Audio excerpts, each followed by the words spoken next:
പൊട്ടിക്കരഞ്ഞ് പൊട്ടിത്തെറിച്ച് ജയം രവി. അടുത്തിടെ കണ്ട ഏറ്റവും വിഷമിപ്പിച്ച വേദനിപ്പിച്ച ഒരു പ്രസ് മീറ്റായിരുന്നു ജയം രവിയുടെ. ഭാര്യയുടെ പീഡനം, മക്കളെ കാണാൻ അനുവദിക്കുന്നില്ല, മക്കളുടെ കൂടൊപ്പം ബോഡി ഗാർഡിനെ അയക്കുന്നു തന്നെ കാണാതിരിക്കാൻ.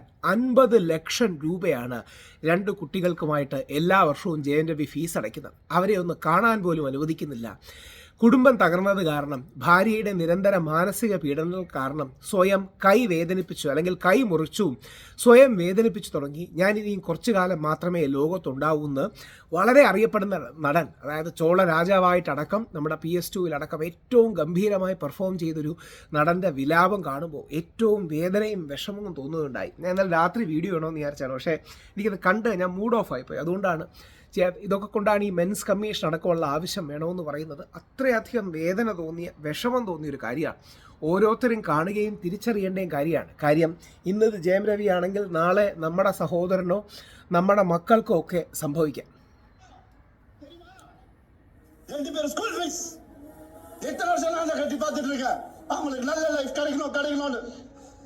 50 ലക്ഷം രൂപ.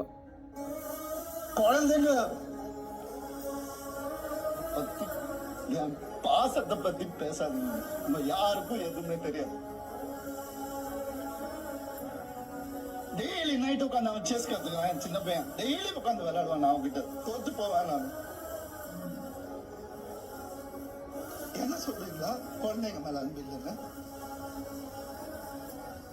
50 ലക്ഷം രൂപ, 50 ലക്ഷം രൂപയാണ് മക്കൾക്ക് വേണ്ടി ചെയ്യുന്നത്. ഇനി തീർന്നില്ല, ഇനി പല ഇതിലായിട്ട് അദ്ദേഹം പല കാര്യങ്ങളും പറയുന്നുണ്ട്. അതിൽ അദ്ദേഹം സൂചിപ്പിക്കുന്നൊരു കാര്യം, തനിക്ക് വാടക വീട്ടിലാണ് ഇപ്പോൾ താമസിക്കുന്നത്. വീടടക്കം ഉണ്ടായിരുന്നു, എല്ലാം ഭാര്യ മറ്റും കൊണ്ടുപോവുകയും ചെയ്തു. ജയം രവിയുടെ പ്രസ് മീറ്റ് ഏറ്റവും വേദനയും വിഷമത്തോടും കൂടി ഇന്ത്യയിലെ ഒരു എന്താ പറയണേ, പുരുഷന് യഥാർത്ഥത്തിൽ അനുഭവിക്കുന്ന വേദന എന്താണ്. നമ്മൾ എത്ര പേരുടെയാണ് ഇത് ചെയ്യുന്നു, എത്ര പേർ ഇതേപോലെ മരണത്തിൻ്റെ വക്കിൽ നിൽക്കുകയാണ്, ആത്മഹത്യയുടെ വക്കിൽ നിൽക്കുകയാണ്, ജീവിത തകർച്ചയുടെ വക്കിൽ നിൽക്കുകയാണ്. ഈ രീതിയിൽ ഏറ്റവും ദുരിതപൂർണമായ ജീവിതം ഇവിടുത്തെ ആണുങ്ങൾ അനുഭവിക്കേണ്ട കാര്യം എന്താണ് എന്നുള്ളതാണ് ഒരു ചോദ്യം.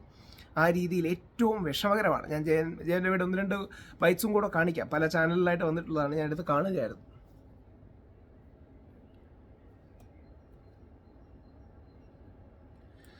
ഏറ്റവും വിഷമം നമുക്ക് തോന്നുന്നത് എന്ത് ചെയ്യാനെന്നുള്ളതാണ്. അവിടെയാണ് എന്താ നമുക്ക് ചെയ്യാൻ കഴിയുക. നമുക്ക് ചെയ്യാൻ കഴിയുന്ന കാര്യങ്ങളൊക്കെ വളരെ ലിമിറ്റഡാണ്. നമ്മുടെ നിയമ സംവിധാനമടക്കം എല്ലാം വൺ സൈഡഡും സ്ത്രീകളെ മാത്രം സപ്പോർട്ട് ചെയ്യുന്നതുമാണ്. അവിടെയാണ് ഈ വേദനയും വിഷമവും ഒക്കെ ഇത്രമാത്രം ഒരു പുരുഷന് വരുന്നത്. ആരും സഹായിക്കാനില്ലാത്ത ഒരു ദുരവസ്ഥയിലൂടെയാണ് നമ്മുടെ നാട്ടിലെ പുരുഷന്മാർ കടന്നു പോകുന്നത്. നാളെ ഇത് നിങ്ങളുടെ മക്കൾക്ക്, നമ്മളുടെ ആൺകുട്ടികൾക്ക്, നമുക്ക് ഓരോരുത്തർക്കും, നമുക്കെല്ലാം വീട്ടിൽ ആൺമക്കളും സഹോദരങ്ങളും ഒക്കെ ഇല്ലേ?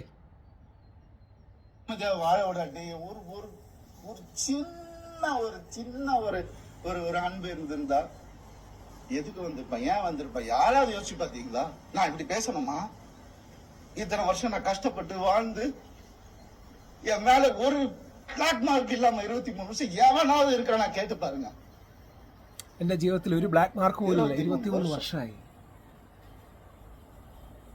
எப்படின்னே புரியல எனக்கு. எப்படி ஏன் நிம்மதியா இருக்க விட மாட்டீங்க? எனக்கு புரியல. என்ன தப்பு நான் செஞ்சேன்? லீகலா தான் தப்பு செஞ்சேனா நானு? இல்ல. எப்படி 45 வயசுல எப்படிங்க அந்த அழகு பின்னாடி ஓடுற? என்னங்க பேசுறீங்க? நடிகர் தான் என் வேலையை அப்பெல்லாம் போடாத, இப்ப ஏங்க ஓடணும்? ஒரு ரீசன். 45 വയസ്സായി. താൻ യഥാർത്ഥത്തിൽ തൻ്റെ കയ്യിൽ ഇപ്പോൾ താൻ വാടക വീട്ടിലാണ് താമസിക്കുന്നത്. താൻ ഉണ്ടാക്കിയ തൻ്റെ വീടടക്കം ഭാര്യയ്ക്ക് കൊണ്ടുപോകേണ്ടി വന്നു, കൊടുക്കേണ്ടി വന്നു, തുടങ്ങിയ പല കാര്യങ്ങളുമാണ് ഇദ്ദേഹം പറയുന്നത്. ഇതിൻ്റെ കാരണമെന്ന് പറഞ്ഞാൽ നമ്മുടെ നാട്ടിൽ പുരുഷന് സപ്പോർട്ടായിട്ട് ലീഗൽ സംവിധാനങ്ങളൊന്നുമില്ല. ഭാര്യയുടെ ഭാഗത്തു നിന്നോ സ്ത്രീയുടെ ഭാഗത്തു നിന്നോ ഏതെങ്കിലും പെണ്ണിൻ്റെ ഭാഗത്തു നിന്ന് പരാതി കൊടുക്കുകയോ മറ്റു കാര്യങ്ങളും ചെയ്താൽ എക്സ്ട്രീം സമ്മർദ്ദത്തിലൂടെയാണ് പുരുഷൻ കടന്നുകൊണ്ടി വരിക. അതെന്ത് ന്യായമാണ് എന്ന് എത്ര ആലോചിച്ചിട്ടും മനസ്സിലാവുന്നില്ല.